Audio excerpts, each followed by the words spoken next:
A dog was baked to death after being trapped under a metal pool at a Mount Pleasant doggy daycare. Web cameras show the dog was discovered hours later, but by then it was too late. Harve Jacobs found out there are no regulations for doggy daycares in this Live 5 News investigation. He kept growing and growing and growing. Judith Vaughn beams when she remembers her 2-year-old dog, Zane. These are presents at Easter time with my mom. He was gorgeous, black and beautiful and very sweet. My mom used to call him a gentle giant. This is a big dog. Judith adopted Zane as a puppy and boarded him regularly at Paws in Paradise in Mount Pleasant. She says there were no problems for almost 2 years. That changed on August 5th of last year. Judith says she dropped Zane off at 9 a.m. She returned at 5 in the afternoon to pick him up and says she was met by the owner. She started this thing about, well, this has never happened before. And I said, well, where is Zane? And she was kind of going on, and I kept saying, you know, where's Zane? Let me see Zane. And I was losing it at this point. I was starting to yell and scream, where's my dog? What happened to Zane was captured on the daycare's web cameras. We got this copy from the Mount Pleasant Police Department. The timestamp is a little before 1 o'clock. Zane and some other dogs were let out to play in a yard. We've highlighted Zane so you don't miss what's about to happen. This is Zane checking out an empty metal dog pool propped up against a fence. While an employee cleans up, Zane finds an opening and goes inside the pool. Suddenly, the pool falls on Zane, covering him up entirely. It appears no one saw it happen. 5 hours later, an employee pulls up the pool and finds Zane. You can see an employee run out, see what happened, then walk away with her hands in the air. Another employee puts his hands behind his head. Judith is taken out to the yard to see for herself. After Zane's body was removed, an employee covers up the webcam with a towel. More than an hour later, the cover was removed. What was it like to see Zane in that condition? When I took him home, my neighbor came from next door, and he carried, I'm sorry, there was no way you could have prepared yourself and to see something so young and so full of life die for what?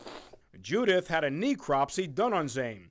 The veterinarian's report states, quoting now, death due to physical suffocation from the weight of the pool, compounded by hours in the sun post-mortem. She said to me, and I quote, they baked him. Judith went to Mount Pleasant Police to see if criminal charges could be filed against the dog daycare. Zane with my mom, kisses. She said a detective told her no charges could be filed because no one intentionally killed Zane. I followed up with Mount Pleasant Police, who confirmed in an email to me nothing can be done on their end. Judith got an attorney, Evan Smith, and is now suing Paws in Paradise. It's a sad story. The suit claims the daycare was negligent in Zane's death and that, quote, somehow a large well-known dog was completely left unaccounted for at least 6 hours. I pointed out to Smith that all pet owners are required to sign a waiver and release of liability agreement when they board their dogs at the kennel. It's early in the case, but based on the information we have, we do not believe that a waiver would apply in this case. This is Harve Jacobs of Live 5 News. How are you today? I called Paws in Paradise to talk to the owner. She said her attorney told her not to comment because of the lawsuit. I checked with the owner of another local dog daycare to find out what procedures they have in place for keeping track of dogs in their care. Premium of security. Jennifer Parks owns Fetch in North Charleston. How difficult is it to keep an eye on so many dogs? It is very difficult. Parks says her daycare has a ratio of 1 staff member for every 15 to 20 dogs.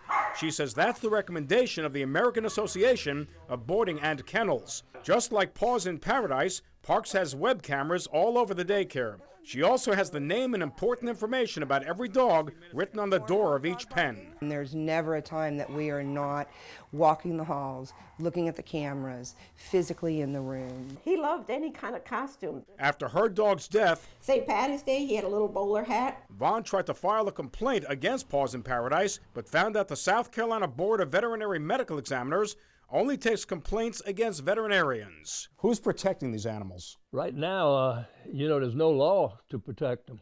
Until we brought Judith Vaughn's case to his attention, State Representative Mike Sotilli had no idea there is no law regulating dog daycares in South Carolina. You know, I think that the animals and the owners need protection while somebody else is caring for the... Sotilli is now drafting legislation that will create a governing board for dog daycares.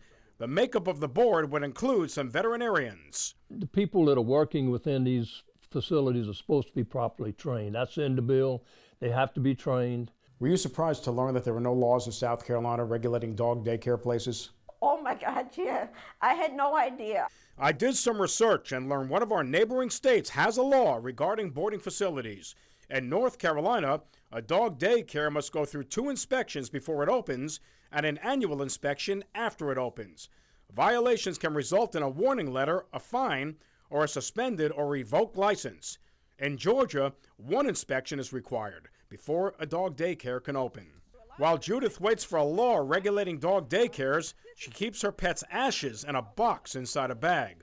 On the box are the words from a poem titled, "Until We Meet Again at the Rainbow Bridge." That they wait for the people that love them on earth to die, and then they get reunited on the Rainbow Bridge. Judith wishes she could turn back the clock and bring back her beloved pet. The best I can do is try to get a law, which I think would be like Zane's law, that would have regulations in place for anybody who wants to offer services for any animals, so that there aren't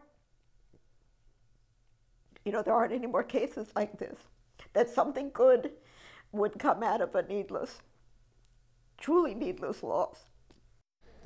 It is too late in this legislative session for Sotilli to file his bill to regulate dog daycares. He plans to pre-file the bill in December and bring it to the House floor during next year's session.